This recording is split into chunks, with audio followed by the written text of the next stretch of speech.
Told you were faster than me. Only because I got up faster. Okay, well this time, Tish, you can't say 3, 2, 1, go. It has to be like reaction time. Oh, okay. Like you just say go.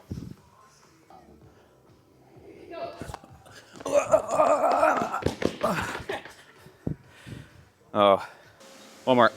Oh, I caught up to it. Go. Oh, I'm getting faster. I'm gonna beat you one day. So, I'm the boss and the coach. There you go. Right, so these fucking knee sleeves smell like you left grandma's tuna casserole in a hot car. We're gonna vibe with it.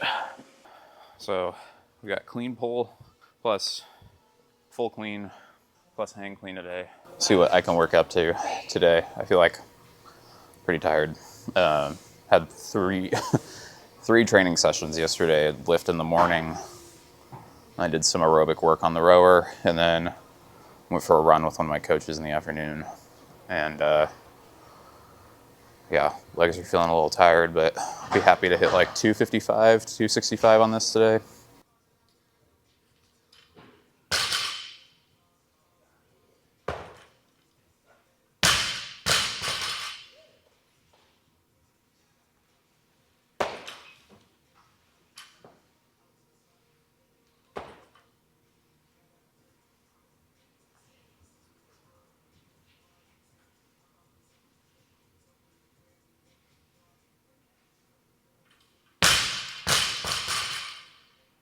That first squatting rep always feels so heinous, so gross. I tore my meniscus in like 2020 doing a snatch or something. I don't know. But I woke up from a nap and it was fucking enormous. So it just takes a while for that right knee to get warmed up. His knee sleeve smells so bad. I felt fine. We'll go 185 next.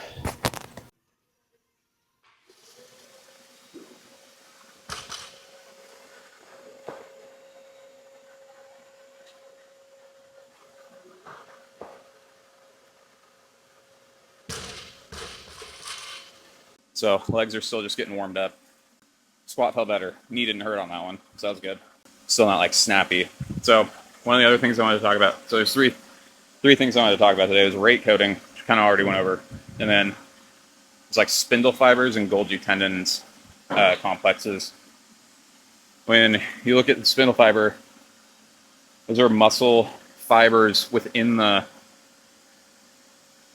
muscle. So they run in parallel inside of the muscle, and they're sensory neurons in there. Or they kind of can tell when the muscle is getting stretched. And when a quick application of a stretch is applied to the muscle, the spindle fiber sends a signal into the spinal cord. And the spinal cord, it's a reflex. So it doesn't actually go up to your brain. It just stays in the spinal cord.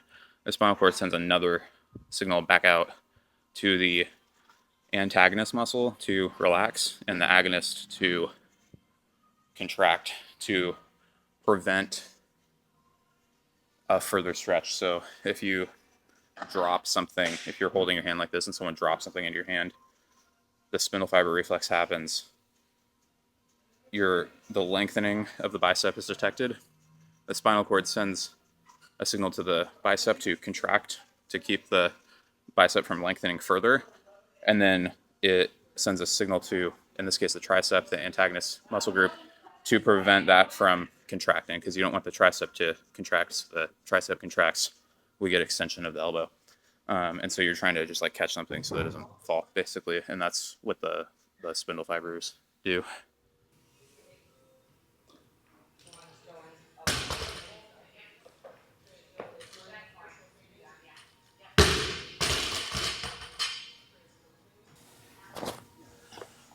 well, we're not going to count that as a working set because I completely bungled it and did not do the hang clean. Big error on my part.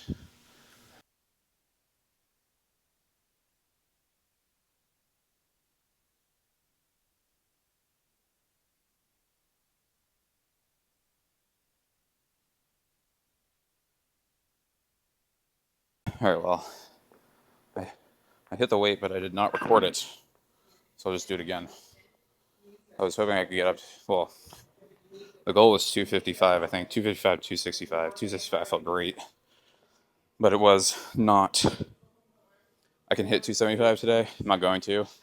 I'd rather hit 265 twice, make it really solid, and leave room in the tank to keep going week over week than just like cook myself on 275 and not be able to keep going. So I hit this once. It was good. I'll hit it one more time, and then we'll move on to the front squats. And we can talk about the Golgi tendon reflex, Golgi tendon complex.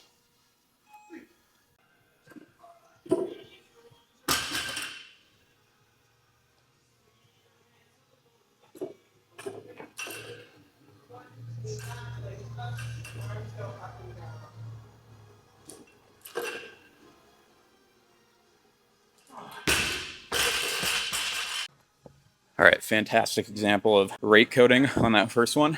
Hold that barbell super hard. Get all of the larger muscle fibers contracting in sequence to produce maximal force through the movement in a very coordinated effort. Being able to do that fast is incredibly important for athletes. And then the first clean was great. The second clean, that hang clean, good example of the spindle fiber idea where the quadriceps just gets stretched and the natural inclination of the muscle fibers to contract, the reflexes to contract really hard so that it like helps you resist the movement. The spindle fibers are within the muscle fibers. The Golgi tendon complex is in or right between the tendon and the muscle fiber. And its primary function is to keep you from hurting yourself. And so what it'll do is when it senses an extreme stretch and the muscle goes into a super lengthened position, then it'll send a signal so that the muscle fiber relaxes, right? Which you don't want. Okay, so you can imagine if you get down to the bottom of a squat and your Golgi tendon reflex activates, it will cause your quads to relax, and that's the opposite of what you want. You want there to be a lot of tension in the quads. Golgi tendon reflex happens more at the end ranges of motion, but there's ways to train your body to basically ignore the Golgi tendon reflex. And so what we're going to do now is some tempo squats. Basically, putting a lot of tension on the muscle fibers at lengthened positions will reduce how strong the Golgi tendon reflex is. Basically what that does is we have the muscle spindles and they are creating this like response to contract really hard. It's like fighting the Golgi tendon reflex to get the muscles to relax. Whichever signal is stronger is going to be what happens. And so by putting the muscle fibers under a lot of tension at lengthened positions decreases the effectiveness of the Golgi tendon reflex. Like your body learns that it's not that important. You're not going to get hurt. And then when the spindle fiber gets that like stretch reflex, it's more powerful. Basically, it wins more often. So when you like catch a clean at the bottom of the squat and it spits you out because your quads aren't there for you, if you train to get rid of some of that Golgi tendon reflex, then you might have a higher likelihood of being able to maintain tension in the legs when you catch the clean at the bottom of the squat. So tempo squats with a pause, build into like kind of a heavy triple for a couple sets. Last week I hit 245. I was very tired and it was early in the morning when I did this, so I'm hoping to get like 275 today. My legs feel good, so we'll see what happens, but that's the goal here.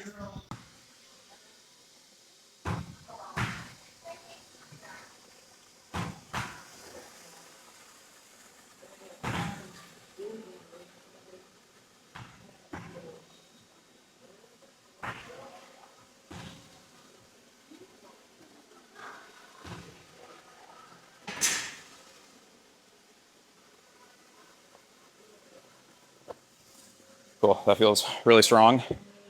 So chances are we'll be going up a little bit heavier than last week.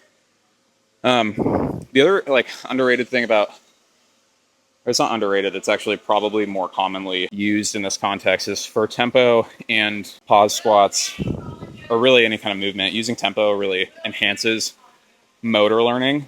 And so like forcing an athlete to slow down when they do the movement forces them to do it well. Basically, it's really hard to like use inefficient positions in a movement if you're doing them really slowly, because you have to be able to control the entire movement. And so with our youth athletes, we use a lot of tempo, especially when they're new, because it basically forces them to squat well and take ownership of all of their positions before we allow them to go like super heavy.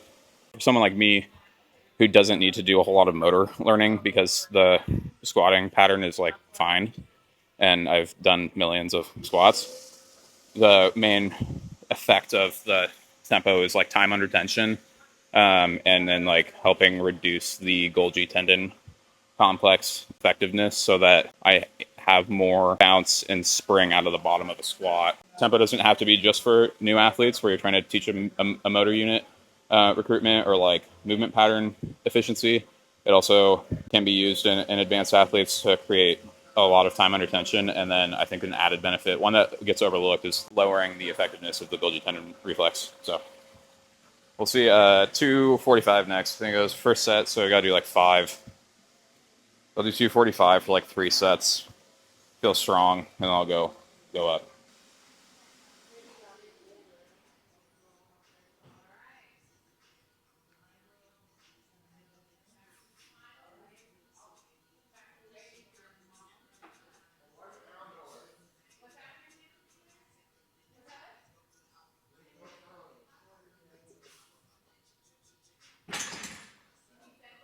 $245.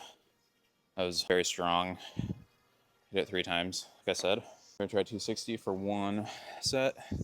If this goes well, I'll try 275. But if this is tough, if I don't like the look of the bar speed, then I'm gonna cut it off and just stick with this as my top set. So we'll see.